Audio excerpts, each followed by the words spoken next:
Hi ಎಲ್ರಿಗೂ ನಮಸ್ಕಾರ.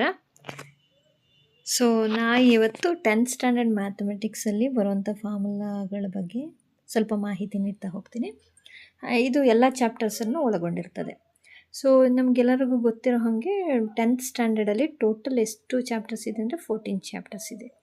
ಆ 14 ಚಾಪ್ಟರ್ಸಲ್ಲಿ ಏನೇನು ಬರುತ್ತೆ ಎಕ್ಸಾಮಿನೇಷನ್ ಪಾಯಿಂಟ್ ಆಫ್ ವ್ಯೂ ಇಂದ ಅಂತ ಅಂದ್ಬಿಟ್ಟು ನೋಡ್ತಾ ಹೋಗೋಣ. ಸೊ ಫಸ್ಟು ನಮಗೆ ರಿಯಲ್ ನಂಬರ್ಸ್ ಬರುತ್ತೆ. ಆ ರಿಯಲ್ ನಂಬರ್ಸಲ್ಲಿ ಪ್ರೂಫ್ ಫಾರ್ ಇರ್ಯಾಷನಾಲಿಟಿ ಅಂತ ಅಂದ್ಬಿಟ್ಟು ಪ್ರೂವ್ ಮಾಡೋದಕ್ಕೆ ನಿಮಗೆ ಪ್ರಾಬ್ಲಮ್ಸ್ ಬರುತ್ತೆ. ಸೊ ಅಂದರೆ √3, √2, √5 ಅಥವಾ 5 + √3, 2 + √6 ಈ ಥರದ್ದನ್ನು ನೀವು ಇರ್ಯಾಷನಲ್ ನಂಬರ್ ಅಂತ ಅಂದ್ಬಿಟ್ಟು ಪ್ರೂವ್ ಮಾಡಬೇಕು ಅಂತ ಸಮ್ಸ್ ಬರುತ್ತೆ ಎಕ್ಸಾಮ್ನಲ್ಲಿ. ನೆಕ್ಸ್ಟ್ ಅದು ಬಿಟ್ಟರೆ H × L = A × B ಈ ಫಾರ್ಮುಲಾ ಯೂಸ್ ಮಾಡ್ಕೊಂಡು ಮಾಡುವಂಥ ಕೆಲವೊಂದು ಪ್ರಾಬ್ಲಮ್ಸ್ ಬರುತ್ತೆ. ನೆಕ್ಸ್ಟು ಅದಾದ ನಂತರ ಪಾಲಿನಾಮಿಯಲ್ಸಲ್ಲಿ ನಿಮಗೆ ಗೊತ್ತಿರಬೇಕಾಗಿರೋದು ಲೀನಿಯರ್ ಪಾಲಿನಾಮಿಯಲ್ಸ್ ಅಂದ್ರೇನು, ಕ್ವಾಡ್ರಾಟಿಕ್ ಪಾಲಿನಾಮಿಯಲ್, ಕ್ಯೂಬಿಕ್ ಪಾಲಿನಾಮಿಯಲ್ ಅದು ಗೊತ್ತಿರಬೇಕು. ಇದರ ಜನರಲ್ ಫಾರ್ಮು ಲೀನಿಯರ್ ಪಾಲಿನಾಮಿಯಲ್ ಅಂದರೆ AX + B, ಕ್ವಾಡ್ರಾಟಿಕ್ ಅಂದರೆ AX² + BX + C, ಕ್ಯೂಬಿಕ್ ಅಂತಂದರೆ AX³ + BX² + CX + D. Linear ಅಂದರೆ highest degree of the x ಅಥವಾ ವೇರಿಯಬಲ್ ಈಸ್ 1 ಆಗಿರುತ್ತೆ. ಇಲ್ಲಿ ಹೈಯೆಸ್ಟ್ ಡಿಗ್ರಿ 2 ಆಗಿರುತ್ತೆ ಕ್ವಾಡ್ರಾಟಿಕ್ ಪಾಲಿನಾಮಿಯಲ್ಲಿ. ಕ್ಯೂಬಿಕಲ್ಲಿ ಹೈಯೆಸ್ಟ್ ಡಿಗ್ರಿ 3 ಆಗಿರುತ್ತೆ. ಅದು ಬಿಟ್ಟರೆ ಝೀರೋಸ್ ಆಫ್ ದ ಪಾಲಿನಾಮಿಯಲ್ ಬಗ್ಗೆ ಇನ್ಫಾರ್ಮೇಷನ್ ನಿಮಗೆ ಗೊತ್ತಿರಬೇಕು. ಸೊ ಇದರಲ್ಲಿ sum of the zeros of the polynomial alpha + beta ಅಂತ ಹೇಳ್ತೀವಿ. Alpha + beta = -b/a. Next product of the zeros of the polynomial that is alpha × beta = c/a. Next quadratic ಪಾಲಿನಾಮಿಯಲ್ನ ಹೇಗೆ frame ಮಾಡೋಂಥದ್ದು. So ಅದಕ್ಕೆ ಒಂದು general form ಇದೆ, x² - of alpha + beta × x + alpha beta. ಅಂದರೆ ಇದು alpha + beta ಅಂದರೆ sum of the zeros of the polynomial, alpha beta ಅಂತಂದರೆ product of the zeros of the polynomial. ಇದು first 2 chapters ಆಯಿತು. Next 3rd ಚಾಪ್ಟರ್ಸಲ್ಲಿ pair of linear equations in 2 variables. ಇದು general form AX + BY + C = 0 ಆಗಿರುತ್ತೆ. Next general form ಆಯ್ತಲ್ವ. General form of peer of linear equation ಅಂತ ಕೇಳಿದ್ರೆ pairs ಅಂತ ಕೇಳಿದಾಗ ಇದೆರಡು ಬರೀಬೇಕಾಗುತ್ತೆ. A1x + B1y + C1 = 0. ಅಂದರೆ ಇದು ಫಸ್ಟ್ ಈಕ್ವೇಷನ್ನು. A2x + B2y + C2 = 0. ಇದು ಸೆಕೆಂಡ್ ಈಕ್ವೇಷನ್ ಆಗಿರುತ್ತೆ. Next intersecting lines, coincident lines ಮತ್ತು ಪ್ಯಾರಲಲ್ ಲೈನ್ಸ್ನ ಹೇಗೆ ಐಡೆಂಟಿಫೈ ಮಾಡೋದು ಅಂತಂದರೆ A1/A2 ರೇಷಿಯೋ ತೊಗೊಂಡು B1/B2 ರೇಷಿಯೋ ಜೊತೆ ಕಂಪೇರ್ ಮಾಡಿದಾಗ ಅದೆರಡು ಅನ್ಈಕ್ವಲ್ ಅಂತ ಬಂತು ಅಂದರೆ ಇಂಟರ್ಸೆಕ್ಟಿಂಗ್ ಲೈನ್ಸ್ ಆಗಿರುತ್ತೆ. ಇಂಟರ್ಸೆಕ್ಟಿಂಗ್ ಲೈನ್ಸ್ ಬಂದರೆ ಅದು ಕನ್ಸಿಸ್ಟೆಂಟ್ ಆಗಿರುತ್ತೆ, ಹಾಗೆ ಅದಕ್ಕೆ ಯೂನಿಕ್ ಸೊಲ್ಯೂಷನ್ಸ್ ಬರುತ್ತೆ, ಅಂದರೆ ಒಂದೇ ಒಂದು ಸೊಲ್ಯೂಷನ್ ಮಾತ್ರ ಸಿಗುತ್ತೆ. Next ratio of A1/A2 = B1/B2 = C1/C2 ಅಂತ ಎಲ್ಲ ಈಕ್ವಲ್ಲೇ ಬಂತು ಅಂತಂದರೆ ಅದು ಕೋಇನ್ಸಿಡೆಂಟ್ ಲೈನ್ಸು. ಒಂದು ಲೈನ್ ಮೇಲೆ ಇನ್ನೊಂದು ಲೈನು ಮರ್ಜ್ ಆಗಿರುತ್ತೆ, ಅದು ಕನ್ಸಿಸ್ಟೆಂಟ್ ಆಗಿರುತ್ತೆ, ಹಾಗೆಯೇ ಡಿಪೆಂಡೆಂಟ್ ಆಗಿರುತ್ತೆ. ಇದರಲ್ಲಿ ಇನ್ಫೈನೈಟ್ಲಿ ಮೆನಿ ಸೊಲ್ಯೂಷನ್, ತುಂಬ ಸೊಲ್ಯೂಷನ್ ಸಿಗುತ್ತೆ ಇದರಲ್ಲಿ. Next A1/A2 = B1/B2 is not equal to C1/C2 ಆಗಿದ್ದರೆ ಅದು ಪ್ಯಾರಲಲ್ ಲೈನ್ಸ್ ಆಗಿರುತ್ತೆ. ಅಲ್ಲಿ ನಿಮಗೆ ಯಾವುದೇ ರೀತಿ ಸೊಲ್ಯೂಷನ್ ಸಿಗಲ್ಲ, ನೋ ಸೊಲ್ಯೂಷನ್ಸ್, ಅದು ಇನ್ಕನ್ಸಿಸ್ಟೆಂಟ್ ಆಗಿರುತ್ತೆ. ಇದು peer of linear equations in 2 ವೇರಿಯಬಲ್ಸಲ್ಲಿ ನೀವು ಯೂಸ್ ಮಾಡಬೇಕಾಗಿರೋವಂಥದ್ದು ಇದರಲ್ಲಿ, ಈ ಚಾಪ್ಟ್ರಲ್ಲಿ. ನೆಕ್ಸ್ಟ್ ಕ್ವಾಡ್ರಾಟಿಕ್ ಈಕ್ವೇಷನ್ ಅಂತಂದರೆ ಕ್ವಾಡ್ರಾಟಿಕ್ ಫಾರ್ಮುಲಾ ಬಗ್ಗೆ ಸ್ವಲ್ಪ ಗಮನ ಇರಲಿ. ಈಗ ಕೇಳೋ ಚಾನ್ಸಸ್ ಕಡಿಮೆ, ಬಟ್ ಕೇಳಬಹುದು. x = -b ± √b² - 4ac/2a. ಇದು ಗೊತ್ತಿರಲಿ. ನೆಕ್ಸ್ಟ್ ಡಿಸ್ಕ್ರಿಮಿನೆಂಟ್ ಮೇಲೆ ನಿಮಗೆ ಪ್ರಾಬ್ಲಮ್ಸ್ ಜಾಸ್ತಿ ಬರುತ್ತೆ, ಹಾಗೆ ಫ್ಯಾಕ್ಟ್ರೈಸೇಷನ್ ಮೇಲೆ ಬರುತ್ತೆ. ಫ್ಯಾಕ್ಟ್ರೈಸೇಷನ್ ಅಂದರೆ ಏನು ಪರ್ಟಿಕ್ಯುಲರ್ ಫಾರ್ಮುಲಾ ಇಲ್ಲ. ಡಿಸ್ಕ್ರಿಮಿನೆಂಟ್ ಅಂತಂದರೆ delta = b² - 4ac. b² - 4ac value 0ಗಿಂತ ಜಾಸ್ತಿ ಇತ್ತು ಅಂತಂದರೆ ಆವಾಗ roots are real and distinct ಆಗಿರುತ್ತೆ. Next b² - 4ac is b² - 4ac is less than 0. ಅಂದರೆ 0ಗಿಂತ b² - 4ac ಇಲ್ಲಿ ಕಡಿಮೆ ಇತ್ತು ಅಂದರೆ, ಕಡಿಮೆ ಯಾವಾಗಿರುತ್ತೆ ಅಂದರೆ 0ಗಿಂತ ಕಡಿಮೆ ಅಂತಂದರೆ ನೆಗೆಟಿವ್ ನಂಬರ್ಸ್ ಆಗಿರುತ್ತೆ, ಆವಾಗ ಅದು ನೋ ರಿಯಲ್ ರೂಟ್ಸ್, ಅಲ್ಲಿ ಯಾವುದೇ ರಿಯಲ್ ರೂಟ್ಸ್ ಸಿಗೋದಿಲ್ಲ.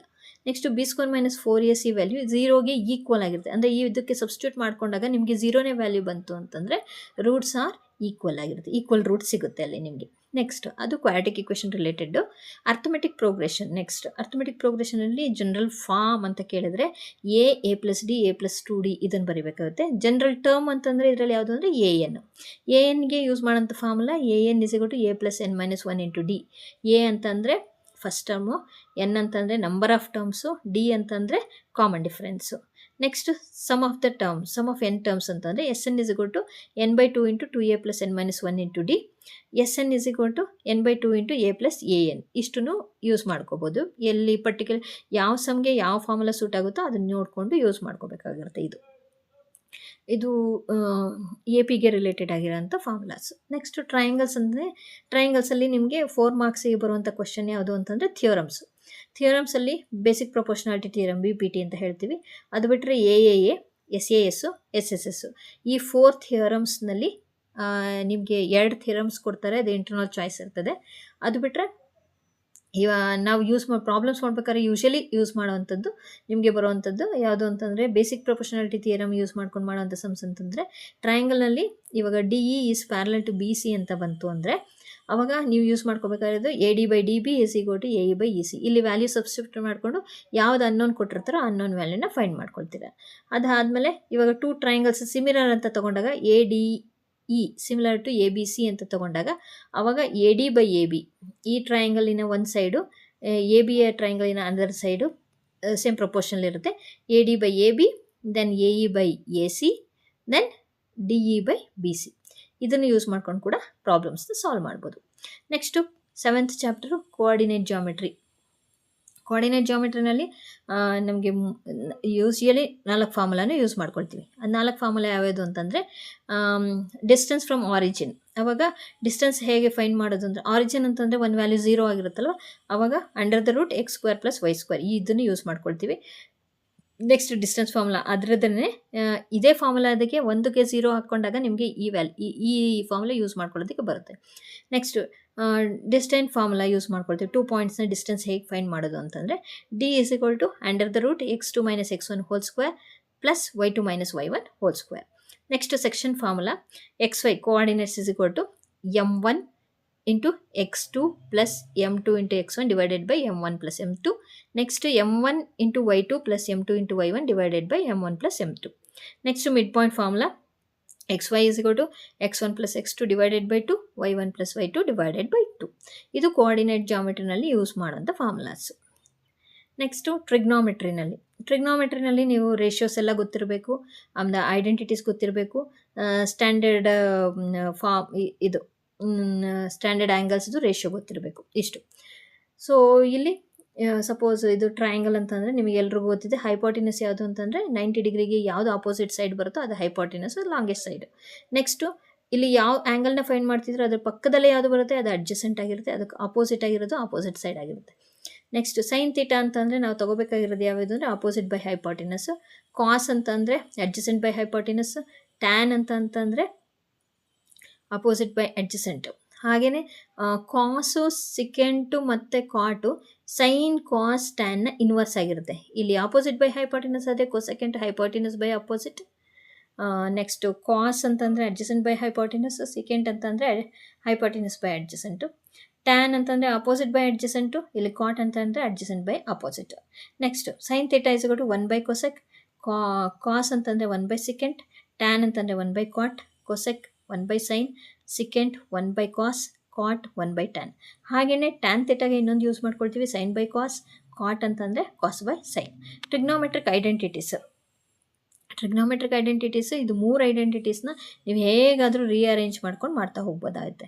So first identity sine square plus cos square cos square theta is equal to 1. ಇದು ಇಂಪಾರ್ಟೆಂಟ್, ಜಾಸ್ತಿ ಕೇಳ್ತಾ ಇರ್ತಾರೆ.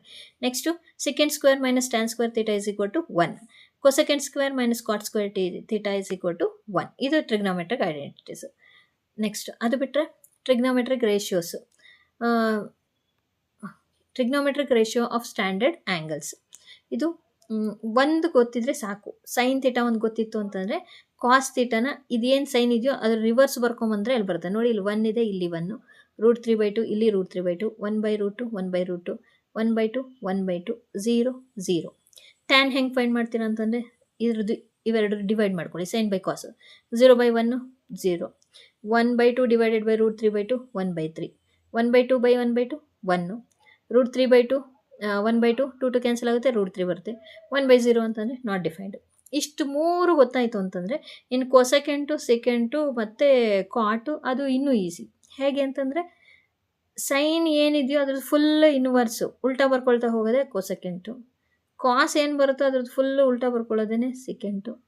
ಟ್ಯಾನ್ ಏನಿರುತ್ತೆ ಅದು ಫುಲ್ ಇನ್ವರ್ಸ್ ಬರ್ಕೊಳ್ಳೋದೆ ಕಾಟ್. ಚೆಕ್ ಮಾಡಿ ನೋಡಿ. ಸೊ ಒಂದು ಸೈನ್ ಥೀಟಾ ಒಂದು ಗೊತ್ತಿತ್ತು ಅಂತಂದರೆ ಈ ಟೇಬಲ್ ಫುಲ್ಲು ಈಸಿಯಾಗಿ ನೀವು ಫಾರ್ಮ್ ಮಾಡ್ಬೋದು. So sine 0 1/2 1/√2 root 3/2 1.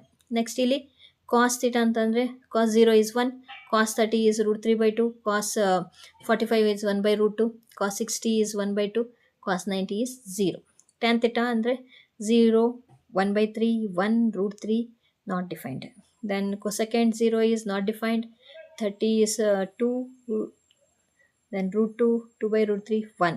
This is secant theta 1, 1/√3, root 2, 2 not defined, and cot theta not defined, root 3, 1, 1/√3 ಮತ್ತು 0. ಇಷ್ಟು ಸ್ಟ್ಯಾಂಡರ್ಡ್ ಆ್ಯಂಗಲ್ಸ್. ಒಂದ್ಸಲಿ ನೀವು ಗಮನ ಕೊಟ್ಟು ನೋಡ್ಕೊಳ್ಳಿ, ಅದು ಟೆಕ್ಸ್ಟ್ ಬುಕ್ಕಲ್ಲಿ ಸಮೇತ ಇದೆ ಅದ್ರ ಬಗ್ಗೆ. Next applications of trigonometry. ನೀವು ಇದರಲ್ಲಿ ಅಪ್ಲಿಕೇಶನ್ಸ್ ಆಫ್ ಟ್ರಿಗ್ನಾಮೆಟ್ರಿನಲ್ಲಿ ನಾವು ಎಲ್ಲದನ್ನು ನಾವು ಟ್ರಿಗ್ನಾಮೆಟ್ರಿ ಚಾಪ್ಟ್ರಲ್ಲಿ ಏನೇನು ಕಲ್ತಿದ್ದೀವಿ ಅದನ್ನೆಲ್ಲ ಯೂಸ್ ಮಾಡ್ಕೊಳ್ತೀವಿ. ಒಂದೇನು ಅಂತಂದರೆ ಆ್ಯಂಗಲ್ ಆಫ್ ಎಲಿವೇಷನ್ನ, ಆ್ಯಂಗಲ್ ಆಫ್ ಡಿಪ್ರೆಷನ್ನ ಯಾವ್ದು ಫೈಂಡ್ ಮಾಡ್ತೀರಾ ಅನ್ನೋದು ಒಂದು ಮುಖ್ಯ. ಆ್ಯಂಗಲ್ ಆಫ್ ಎಲಿವೇಷನ್ ಅಂದರೆ ಏನಿಲ್ಲ, ಇಲ್ಲಿ ಎಲ್ಲಿ ನಿಂತ್ಕೊಂಡು ನೋಡ್ತಾ ಇರ್ತೀರೋ ಇದು ಹಾರಿಜಾಂಟಲ್ ಲೈನ್ ಆಗಿರುತ್ತೆ. ಫಾರ್ ಎಕ್ಸಾಂಪಲ್ ನೀವು ಇಲ್ಲಿ ನಿಂತ್ಕೊಂಡಿರ್ತೀರ, ಇಲ್ಲಿ ಫ್ಲ್ಯಾಗ್ನ ನೀವು ನೋಡ್ತಾ ಇದ್ದೀರಾ, ಫ್ಲ್ಯಾಗ್ ಪೋಲಲ್ಲಿರೋಂಥ ಫ್ಲ್ಯಾಗ್ನ ನೋಡ್ತಾ ಇದ್ದೀರಾ. ಆ ಫ್ಲ್ಯಾಗ್ನ ನೋಡಿದ್ರೆ ಅದು ಆ್ಯಂಗಲ್ ಆಫ್ ಎಲಿವೇಷನ್. ನೀವು ಬಿಲ್ಡಿಂಗ್ ಮೇಲೆ ನಿಂತ್ಕೊಂಡಿರ್ತೀರ, ಕೆಳಗಡೆ ಗ್ರೌಂಡಲ್ಲಿರುವಂಥ ಅಥವಾ ಅಲ್ಲಿ ಬಿದ್ದಿರುವಂಥ ಬಾಲ್ನ ನೋಡ್ತಾ ಇರ್ತೀರ, ಮೇಲೆಯಿಂದ ಕೆಳಗೆ ನೋಡ್ತಿರಲ್ಲ, ಅದು angle of depression. So angle of elevation, angle of depression, ಇದ್ರ ಬಗ್ಗೆ ನಿಮಗೆ ಅಪ್ಲಿಕೇಶನ್ಸ್ ಆಫ್ ಟ್ರಿಗ್ನಾಮೆಟ್ರಿನಲ್ಲಿ ಸಮ್ಸ್ ಬರುತ್ತೆ. ನೆಕ್ಸ್ಟು ಸರ್ಕಲ್ಸ್ ಚಾಪ್ಟ್ರಲ್ಲಿ ನಿಮಗೆ 3 marks compulsory question, theorem 10.1, theorem 10.2 ಇವೆರಡರಲ್ಲಿ ಯಾವ್ದಾದ್ರು ಒಂದು ಕೊಡ್ತಾರೆ. ಇವೆರಡು ಕಲ್ತ್ಕೊಂಡಿದ್ದೀರಾ ಅಂತಂದರೆ ನಿಮಗೆ 3 ಮಾರ್ಕ್ಸ್ ಖಂಡಿತವಾಗ್ಲೂ ಬರುತ್ತೆ. ನೆಕ್ಸ್ಟು ಇಲ್ಲಿ ಏನು ಅಂತಂದರೆ ಥಿಯರಮ್ 10.1ನಲ್ಲಿ ರೇಡಿಯಸ್ಸು ಟ್ಯಾಂಜೆಂಟ್ಗೆ ಪರ್ಪೆಂಡಿಕ್ಯುಲರ್ ಆಗಿರುತ್ತೆ. ಥಿಯರಮ್ 10.2ನಲ್ಲಿ ಏನಿದೆ ಅಂತಂದರೆ ಟ್ಯಾಂಜೆಂಟ್ಸ್ ಎರಡು ಈಕ್ವಲ್ ಆಗಿರುತ್ತೆ ಅದು. Then area related to circles, area of a sector, ಇದು ಸೆಕ್ಟಾರು ಅಂದರೆ theta divided by 360 into pi R square. Length of an arc, ಈ ಆರ್ಕ್ನ ಫೈಂಡ್ ಮಾಡಬೇಕು ಅಂತಂದರೆ area of an arc is equal to theta divided by 360 into 2 pi r. Then area of segment, ಈ shade ಮಾಡಿರೋ part ಸೆಗ್ಮೆಂಟ್ನ find ಮಾಡಬೇಕು ಅಂದರೆ area of sector minus area of triangle. ಇದು area related to circles.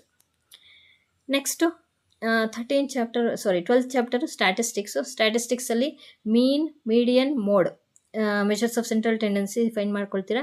Next empirical formula, ಇದು 4 ಕಲ್ತ್ಕೊಂಡ್ರೆ ಅಂತಂದರೆ easy. ಇದು 3ರಲ್ಲಿ internal choice ಬರುತ್ತೆ, either mean or median, median or mode or mean. ಈ ಇಂಟರ್ನಲ್ ಚಾಯ್ಸು ಯಾವ್ದಾದ್ರು 2 ಕಲ್ತಿದ್ರೂ ನೀವು ಕಂಪಲ್ಸರಿಯಾಗಿ ಒಂದು 3 ಮಾರ್ಕ್ಸ್ಗೆ ಅಟೆಂಡ್ ಮಾಡ್ಬೋದು. ಯೂಶಲಿ ಎಲ್ಲರೂ ಎಲ್ಲದನ್ನು ಕಲ್ತಿರ್ತೀರ. ಸೊ ಮೀನ್ಗೆ formula sigma F X divided by sigma F. Then median is equal to L plus n/2 minus C F divided by F into H. L ಅಂದರೆ lower limit, n/2, C F ಅಂದರೆ cumulative frequency, H ಅಂತಂದರೆ size of the class interval, F ಅಂತಂದರೆ frequency. Next mode is equal to L plus f1 minus f0 divided by 2f1 minus f0 minus f2 into H. Empirical formula ಅಂತ ತೊಗೊಂಡ್ರೆ 3 median is equal to mode plus 2 mean. ಇಷ್ಟು. Next surface area and ವಾಲ್ಯೂಮಲ್ಲಿ ನೀವು ಇದು focus ಮಾಡ್ಕೊಳ್ಳಿ. Cube ಮತ್ತು ಕ್ಯೂಬಾಯ್ಡ್ಗೆ lateral surface area ಅಂತ ಹೇಳ್ತೀವಿ. ಇನ್ನು ಮಿಕ್ಕಿದೆಲ್ಲದಕ್ಕೂ ಸಿಲಿಂಡರು, ಕೋನು, ಹೆಮಿಸ್ಪಿಯರು ಇದೆಲ್ಲದಕ್ಕೂ ನಾವು ಒಂದು ನಿಮಿಷ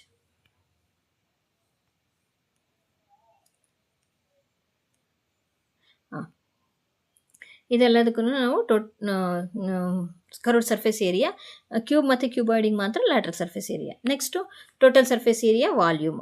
ಸೊ ಇಲ್ಲಿ ಈ ಟೇಬಲ್ನ ಕರೆಕ್ಟಾಗಿ ಕಲ್ತ್ಕೊಂಡ್ಬಿಟ್ರೆ ಕ್ಯೂಬ್ ಅಂತಂದರೆ 4L², LSA, TSA ಅಂದರೆ 6L², ವಾಲ್ಯೂಮ್ ಅಂದರೆ L³. ಕ್ಯೂಬಾಯ್ಡಲ್ಲಿ LSA 2H into L plus B, TSA ಅಂದರೆ 2 of LB plus BH plus HL, volume ಅಂತಂದರೆ LBH. ನೆಕ್ಸ್ಟ್ ಸಿಲಿಂಡರ್ ಅಂತಂದರೆ 2πRH, 2πR into R plus H, πR² H. Next cone ಅಂತಂದರೆ πRL, L ಅಂತಂದರೆ slant height, pi R into R plus L 1/3 pi R square H. Then sphere ಅಂತಂದರೆ ಅಲ್ಲಿ curved surface area total surface area ಅಂತ separate ಇರೋಲ್ಲ. So ಎಲ್ಲ ಸೇರಿ 4 pi R square total usually surface area ಅಂತ ಕರಿತೀವಿ. Next volume ಅಂತಂದರೆ 4/3 pi R cube. Hemisphere ಅಂತಂದರೆ CSA 2 pi R square, total surface area 3 pi R square, volume ಅಂತಂದರೆ 2/3 pi R cube. Then last chapter ಪ್ರಾಬಬಿಲಿಟಿನಲ್ಲಿ P of E plus P of E bar is equal to 1. ಇದೊಂದು ನೆನ್ಪಿಟ್ಕೋಬೇಕು. Next probability of an event ಅಂತ find ಮಾಡಬೇಕು ಅಂತಂದರೆ number of events divided by total number of events. So ಆ ಎಲ್ಲ ಸಮ್ಸಲ್ಲೂ P of E is equal to N of E divided by N of S ಅದನ್ನು ಹಾಕ್ಕೊಂಡು ಪ್ರಾಬ್ಲಮ್ ಸಾಲ್ವ್ ಮಾಡ್ತಾ ಹೋಗೋದು. ಇದೆಲ್ಲದನ್ನು ನೀವು ಒಂದು ಬುಕ್ಕಲ್ಲಿ ಬರೆದಿಟ್ಕೊಳ್ಳಿ, ಇಲ್ಲ ಅಂತಂದರೆ ನಿಮ್ಮ ರೀಡಿಂಗ್ ಟೇಬಲು ಅಥವಾ ನೀವು ಎಲ್ಲಿ ಯೂಶಲಿ ಓದ್ಕೊಳ್ತಿರೋ ಅಲ್ಲಿ ಎಲ್ಲದನ್ನು ನೀವು ಒಂದು ಕಡೆ ಪೇಸ್ಟ್ ಮಾಡಿ ಇಟ್ಕೊಂಡ್ರೆ ಅಥವಾ ಒಂದು ಬುಕ್ಕಲ್ಲಿ ಬರೆದಿಟ್ಕೊಂಡು ಡೈಲಿ ರೆಫರ್ ಮಾಡಿದ್ರೆ ನೀವು ಈಸಿಯಾಗಿ ನೆನಪು ಇಟ್ಕೋಬೋದು. ಹಾಗೆಯೇ ಈಸಿಯಾಗಿ ನೀವು ಮಾರ್ಕ್ಸ್ನ ಸ್ಕೋರ್ ಮಾಡ್ಕೋಬೋದು. So thank you.